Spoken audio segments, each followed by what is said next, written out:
Well, it's almost time to think about the kids heading back to school, but what about planning a last-minute vacation before you get to that? Sounds like a great idea to me. There are so many deals out there when you're planning late-season travel.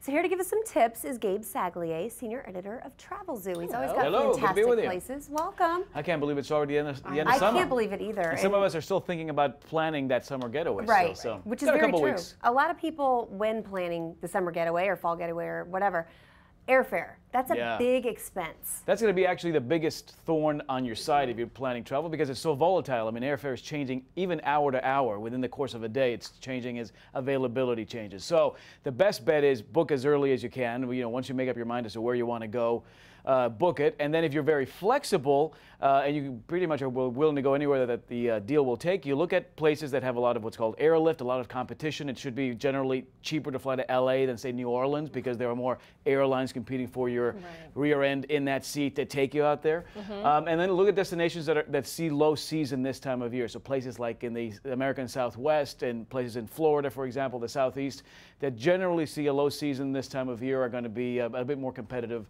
Airfare should be a little bit less expensive, generally speaking. Okay, that's good to know, right? What about the cruises, though? Is it better to try to book a cruise at the end of the summer to get a good deal, or is it going to be the same? Well, there's no doubt that right now you're finding some very nice deals for the September sailings, particularly out of Florida into the Caribbean, to Southern California, down to Mexico. You're finding these great last-minute sales. It's also a great time to look ahead toward some of the cruises that will go up in prices as we head toward the winter season, but that are on sale now. Sort of an incentive to book now and then sail later. Right, okay. Exactly. What about tropical resorts? We know a lot of them actually close down for the winter. So does that mean it's more expensive as we approach winter, or are there a lot of deals right now? Well, certainly they will become more expensive come winter season. In fact, a lot of these resorts in the Caribbean particularly will actually shut down for a month come October or several weeks to refurbish, clean things up, and get ready for what is peak season, the winter season. So right now we're seeing, again, last-minute incentives. So we're seeing price drops in the Caribbean and Mexico. Airfare also getting rather competitive. They're sweetening the deal. So if you've put off a tropical vacation in a while, yes, it gets stormy in September throughout many of the areas in the Caribbean and the tropics, but the prices are going to be as low as you're going to get all year. Now, okay, since we're shooting questions out at you, Gabe, once we have you here, we got to ask you all this. What about Europe? Good deals right about now? Or well, yeah, I mean, particularly airfare has been very prohibitive this summer. It's been a very expensive time to fly to Europe. Now, what happens on August 31st is all those Europeans go back to work. September 1st onward, we see a pretty dramatic rise in availability out there, and competition among airfare does make a difference. So beginning September 1st, there's a nice little window of opportunity before Labor Day to do a little quick trip out to Europe, or now start looking at airfare for later on in the year. November through February will be your cheaper times of the year to fly. Okay, it's nice to know you start planning now. What about places in the U.S. that stay warm all year long that people love going to? Vegas, Miami. Yeah, all of these destinations, which again see low season over the summer months, are going to be on this very last-minute push here in the last couple of weeks before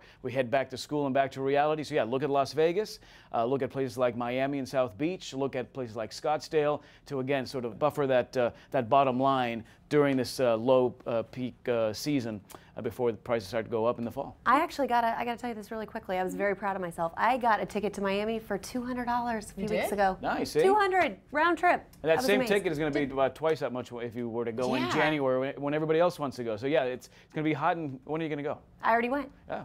Was it hot? Yeah, see?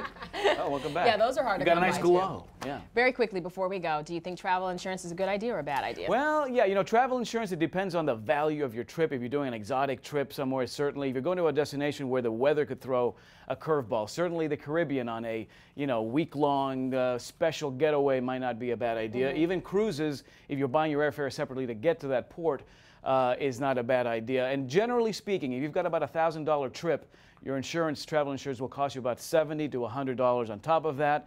Read the fine print, make sure weather and things like last-minute changes for any reason are covered. You got to read the fine print, otherwise you'll find out way too late that what you want covered ain't covered. Not a good deal. All right, thank you so much. And also, you can check out a link to all of these deals and a whole lot more. You can check Gabe out one more time. You have fans. BetterTV.com is where you can find all that. You really do. Everyone loves Gabe. Just the two of you are on that, right? There's still more of Better to come.